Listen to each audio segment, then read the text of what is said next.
क्या आपने कभी खुद से ये सवाल पूछा है, मैं ठीक तो हूं ना? भीड़ में मुस्कुराते हुए, लेकिन अंदर ही अंदर बिखरते हुए, सब कुछ होते हुए भी कुछ खाली सा लगता है। अगर हाँ, तो यह वीडियो सिर्फ आपके लिए है, क्योंकि आज हम बात करेंगे उस चीज की जिसे हम सबसे ज्यादा नजरअंदाज करते हैं। वो है हमारा मानसिक स्वास्थ्य। और यकीन मानिए, यही है असली ताकत, यही है असली जीत।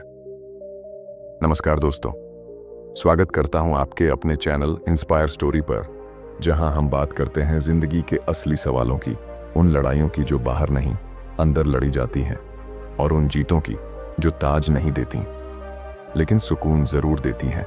आज हम बात करेंगे एक ऐसे विषय की जिस पर बात करना बहुत जरूरी है, पर हम अक्सर चुप रहते हैं। मेंटल हेल्थ, यानी आपका अंदरूनी स्वास्थ्य, आपका मन, आपकी भावनाएं, आपकी सोच, आपकी नींद, आपका डर, आपकी उम्मीद, सब कुछ इसी के अधीन है। आज का वीडियो सिर्फ एक ज्ञान नहीं, बल्कि एक यात्रा है, अंदर से मजबूत बनने की यात्रा। हम जानेंगे क्यों मानसिक स्वास्थ्य बिगड़ता है, किन लक्षणों को हमें हल्के में नहीं लेना चाहिए, और कैसे छोटे छोटे कदम लेकर हम फिर से मुस्कुराना सीख सकते हैं। तो चलिए इस जर्नी की शुरुआत करते हैं, जहां आप खुद के सबसे अच्छे दोस्त बनेंगे। मानसिक स्वास्थ्य की सच्चाई, मैं पागल नहीं हूं। ये भ्रम तोड़िए। हमारे समाज में मानसिक स्वास्थ्य को लेकर सबसे बड़ा मिथक है, जो डिप्रेशन में है वो पागल है, जबकि हकीकत ये है, मानसिक बीमारी मानसिक कमजोरी नहीं होती। डिप्रेशन, एंजाइटी, स्ट्रेस, इंसोम्निया, ये सब वैसी ही परेशानियां हैं जैसे बुखार या डायबिटीज। लेकिन क्या फर्क है? फर्क सिर्फ इतना है कि बुखार में लोग पूछते हैं कैसे हो, और डिप्रेशन में कहते हैं ज्यादा सोचते हो।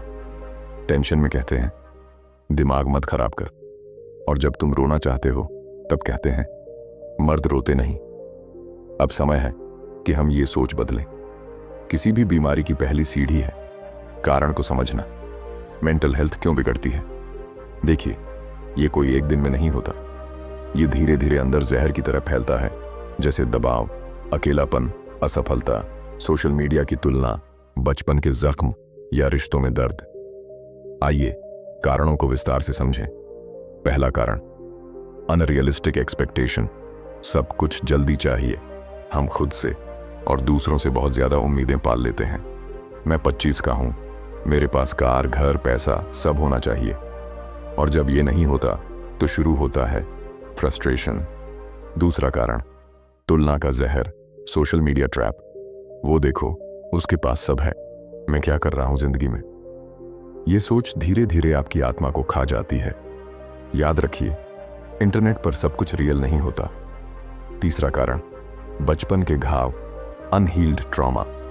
कई बार बचपन में सुनी बातें, तू निकम्मा है, तुझसे कुछ नहीं होगा, हमारे दिल में जड़ें बना लेती हैं, और बड़े होकर हम उन्हीं जख्मों को ढोते रहते हैं। चौथा कारण, रिश्तों में जहर, टॉक्सिक रिलेशंस। कभी कभी हम ऐसे लोगों से घिरे होते हैं जो हमारी भावना, मेहनत और अस्तित्व को नकारते हैं, और सबसे खतरनाक बात, हम खुद को दोषी मानने लगते हैं। पांचवा कारण, ओवरवर्किंग। मैं थक गया हूं, लेकिन रुक नहीं सकता। थकना गलत नहीं है, गलत है थक कर भी खुद को मजबूर करना। अब बात करते हैं उन संकेतों की जो चुपचाप बताते हैं कि आप अंदर से टूट रहे हैं। अगर इनमें से कोई 3 या उससे अधिक बातें आप में हैं, तो आपको खुद से बात करनी चाहिए। नंबर 1, नींद का बिगड़ना, या तो बहुत ज्यादा नींद या बिल्कुल नहीं। नंबर 2, छोटी छोटी बातों पर गुस्सा या रोना। नंबर 3, किसी से बात करने का मन नहीं करता। नंबर 4, मनपसंद चीजों में भी दिल नहीं लगता। नंबर 5, लगातार खुद को दूसरों से कम आंकना। नंबर 6, जीवन निरर्थक लगना या मरने की बातें आना। नंबर 7, खुद को अकेला महसूस करना, भले ही लोग साथ हों। इनमें से कोई भी संकेत मजाक नहीं है।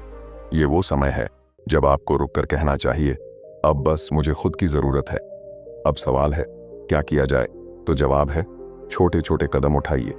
पहला कदम, खुद से बात करना शुरू कीजिए। रोज 10 मिनट बिना फोन, बिना किसी शोरगुल के अपने मन से बात कीजिए। मैं कैसा महसूस कर रहा हूं? क्या मैं खुश हूं? दूसरा कदम, जर्नलिंग शुरू कीजिए। अपने मन की बातें कागज पर उतारना दवा जितना असरदार होता है। तीसरा कदम, सोशल मीडिया डिटॉक्स। हर हफ्ते कम से कम एक दिन फोन को साइलेंट मोड पर डालिए। अपने असली रिश्तों और खुद से कनेक्ट होइए। चौथा कदम, ना कहना सीखिए। सबको खुश करने की कोशिश में खुद को खो देना बेवकूफ़ी है। कभी कभी ना ही सबसे बड़ी हाँ होती है, खुद के लिए। पांचवा कदम, हेल्प मांगने में शर्म न करें। दोस्त, परिवार, थेरेपिस्ट, किसी से भी बात कीजिए। मदद मांगना कमजोरी नहीं, सबसे बड़ी बहादुरी है। दोस्तों, आपकी मानसिक स्थिति को बदलने के लिए आपको अपनी दैनिक आदतों को बदलना होगा। यहां है एक सरल लेकिन शक्तिशाली रूटीन जो आपकी आत्मा को ऊर्जा देगा। पहली आदत, सुबह 5-6 बजे उठना। Early hour quiet power. सुबह की ताजगी आपके दिमाग को शांत करती है। उस समय जब दुनिया सो रही हो, आप खुद से मिलिए। दूसरी आदत, 15 मिनट ध्यान, मेडिटेशन। कोई ऐप मत खोलिए, सिर्फ अपनी सांसों पर ध्यान दीजिए। हर एक सांस में कहिए, मैं ठीक हूं, मैं सुरक्षित हूं, मैं सक्षम हूं। तीसरी आदत, 5 मिनट ग्रेटिट्यूड प्रैक्टिस। हर सुबह 3 चीजें लिखिए जिनके लिए आप आभारी हैं। मेरे पास खाना है, मेरे पास खुद को सुधारने का एक और दिन है, मेरे पास उम्मीद है। यह आपकी सोच की दिशा बदल देता है। चौथी आदत, 30 मिनट कोई हल्की एक्सरसाइज या वॉक। शरीर से पसीना बहाओ, मन से बोझ उतरेगा। पांचवी आदत, रात को सोने से पहले फोन नहीं। खुद से बात करो, अपने आप से सवाल करो, आज मैंने खुद के लिए क्या किया? फिर खुद को जवाब दो, मैंने आज एक कदम बढ़ाया और मैं कल और बेहतर करूंगा। Real life motivation. अंदर से टूटे, बाहर से खड़े। पहला एग्जाम्पल, दीपिका पादुकोण, भारत की टॉप एक्ट्रेस, लेकिन डिप्रेशन की शिकार रहीं। क्या उन्होंने छुपाया? नहीं, उन्होंने खुलकर बात की, फाउंडेशन बनाई और लाखों को प्रेरित किया। डर को नाम दो, तभी वह भागेगा।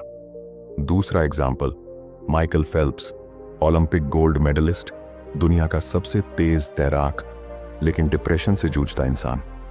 उन्होंने थेरेपी ली, मेडिकेशन ली और खुलकर कहा, मैंने मदद मांगी और मैं बच गया। तीसरा एग्जाम्पल, आपके जैसे लाखों लोग हर रोज बिना नाम के, बिना तारीफ के अपनी जिंदगी की सबसे कठिन लड़ाइयां लड़ रहे हैं और फिर भी मुस्कुरा रहे हैं। आप भी उन लाखों में एक हो सकते हैं। बस शुरुआत कीजिए खुद से। मानसिक मजबूती कोई जिम में नहीं मिलती, यह हर दिन के उस फैसले से आती है जब आप कहते हैं, मैं हार नहीं मानूंगा। यहां कुछ पिलर हैं जो आपकी अंदरूनी ताकत को गढ़ते हैं। First, self talk. खुद से कैसी बातें करते हैं, यह आपकी दुनिया तय करता है। मैं बेकार हूं, हटाइए। मैं सीख रहा हूं, लाइए। Second, self respect. खुद को उतनी ही इज्जत दीजिए जितनी दूसरों को देते हैं। जब आप खुद को सम्मान देते हैं, दुनिया भी देना सीख जाती है। Third, emotional boundaries. हर किसी को दिल में जगह मत दो। हर हाई करने वाला दोस्त नहीं होता, हर सॉरी बोलने वाला सच्चा नहीं होता। Fourth, forgiveness. खुद को माफ कीजिए। जो गलतियां हुई वो इंसान से ही होती हैं, लेकिन उन्हें बार बार याद करके खुद को सजा देना बंद कीजिए। Fifth, learning. हर दिन कुछ नया सीखिए, एक नई किताब पढ़िए, कोई वीडियो देखिए, नया स्किल सीखिए। यह आत्मविश्वास लाता है। अब तक आपने जाना मानसिक स्वास्थ्य क्यों बिगड़ता है, कैसे पहचानें कि कुछ गलत हो रहा है और कैसे धीरे धीरे खुद को ठीक किया जा सकता है। अब समय है बनने का, उस इंसान का जो अंदर से अडिग हो। 4 पॉइंट में समझते हैं। पहला, खुद को छोटा मत समझो। आपके अंदर बहुत कुछ है, बस जरूरत है उस शक्ति को पहचानने की। आप कोई साधारण इंसान नहीं हो, आप एक जिंदा मिसाल हो जो हर दर्द के बाद भी उठ खड़ा हुआ। दूसरा, आज से खुद से प्यार करना शुरू करो। अपने आप को आईने में देखो और कहो, मैं मायने रखता हूं, मैं एक मकसद के साथ पैदा हुआ हूं, मैं अकेला नहीं हूं। तीसरा, अपने आसपास के लोगों का ख्याल रखो। कभी किसी को मुस्कुराहट दे दो, कभी किसी का हाल पूछ लो। शायद वह भी वही लड़ाई लड़ रहा है जो तुम लड़ चुके हो। चौथा, जिंदगी पर भरोसा रखो। हर रात के बाद सुबह आती है। हर टूटे हुए इंसान के अंदर एक नया जन्म छुपा होता है। आपको सिर्फ रुकना नहीं है, आपको फिर से चलना है, धीरे धीरे लेकिन लगातार। अब मेरी बात ध्यान से सुनो। इस दुनिया में करोड़ों लोग हैं, लेकिन आप सिर्फ एक हैं। आप जैसे कोई नहीं। आपकी तकलीफें अनोखी हैं, आपका संघर्ष निजी है, लेकिन आपकी ताकत भी बेमिसाल है। तुम टूटे हो लेकिन खत्म नहीं हुए। तुम थके हो लेकिन हारे नहीं। और अगर आज तुमने खुद से वादा कर लिया तो कल तुम्हारा होगा। तो दोस्तों, अगर आज की इस वीडियो ने आपकी रूह को छुआ हो, अगर आपको लगा हो कि हाँ, मैं अकेला नहीं हूं, तो आज ही खुद को थाम लो। अपने भीतर की शक्ति को जगा दो, क्योंकि सबसे बड़ी जीत वही होती है जब आप खुद को खोने के बाद फिर से खुद को पालें। अगर आपको ये वीडियो दिल से पसंद आया तो इसे किसी एक इंसान के साथ ज़रूर शेयर करें जो अंदर से टूटा है, लेकिन उसे पता नहीं कि वो कितना मजबूत है। लाइक, सब्सक्राइब और कमेंट करें, क्योंकि यह चैनल सिर्फ कंटेंट नहीं बल्कि एक मिशन है अंदर से जीतने का।